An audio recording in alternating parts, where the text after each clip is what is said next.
కైలాస పర్వతం మహాశివుని నివాస స్థలం, మానస సరోవరం, దేవతలు స్నానమాచరించే పవిత్ర సరస్సు. టిబెట్లో ఉన్న ఈ ప్రదేశాలను సందర్శించేందుకు తరలి వెళ్లేదే కైలాస మానస సరోవర యాత్ర. 2020లో బ్రేక్ పడిన ఈ యాత్ర తిరిగి ప్రారంభమైంది. ఈ ఏడాది 750 మంది ఈ యాత్రలో పాల్గొంటున్నారు. వీరిని 15 బ్యాచ్లుగా విభజించి తగిన ఏర్పాట్లు చేసింది కేంద్ర ప్రభుత్వం. 5 ఏళ్ల బ్రేక్ తర్వాత ప్రసిద్ధ కైలాస మానస సరోవర యాత్ర తిరిగి ప్రారంభమైంది. నాథులా పాస్ గుండా తొలి బ్యాచ్ యాత్రికులు చైనాలో ప్రవేశించారు. సిక్కిం గవర్నర్ జెండా ఊపి యాత్రను ప్రారంభించారు. కైలాస పర్వతం మానస సరోవర్ సరస్సు పర్యటనని కలిపి కైలాస మానస సరోవర యాత్ర అంటారు. ఇది టిబెట్లో ఉంది. ఇక్కడికి చేరుకోవడానికి 2 మార్గాలున్నాయి. ఉత్తరాఖండ్లోని లిపుల్ లేక్, సిక్కింలోని నాథులా పాస్ రూట్స్ లో భారతీయులు కైలాస మానస సరోవర్ యాత్రకు వెళ్తూ ఉంటారు.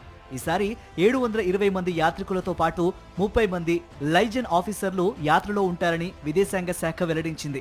లిపు లేక్ రూట్లో 5 బ్యాచ్లు, నాథులా పాస్ నుంచి 10 బ్యాచ్లు యాత్రకు వెళ్లనున్నాయి. ఒక్కో బ్యాచ్ లో 48 మంది యాత్రికులు, 2 అధికారులు ఉంటారు. ఈ ఏడాది కైలాస మానస సరోవర్ యాత్ర కోసం 5384 మంది రిజిస్టర్ చేసుకున్నారు. వీరి నుంచి లక్కీ డ్రా ద్వారా 720 మందిని ఎంపిక చేశారు.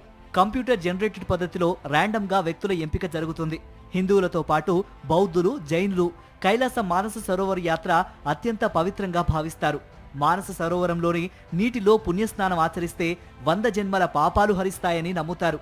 సముద్ర మట్టానికి 15,060 అడుగుల ఎత్తులో ఉండే మానస సరోవరం సందర్శన ప్రకృతి ప్రేమికులకు కన్నుల పండుగే.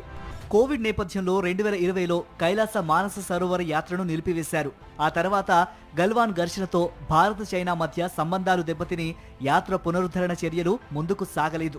గత ఏడాది రష్యాలోని కజాన్లో జరిగిన మోదీ జిన్పింగ్ భేటీతో ఇరు దేశాల సంబంధాలు మళ్లీ గాడిన పడేలా చేసింది. ఆ తర్వాత విదేశాంగ కార్యదర్శి విక్రమ్ మిస్త్రీ చైనాలో పర్యటించి చర్చలు జరిపారు. ఈ క్రమంలోనే కైలాస యాత్ర పునఃప్రారంభానికి లైన్ క్లియర్ అయింది.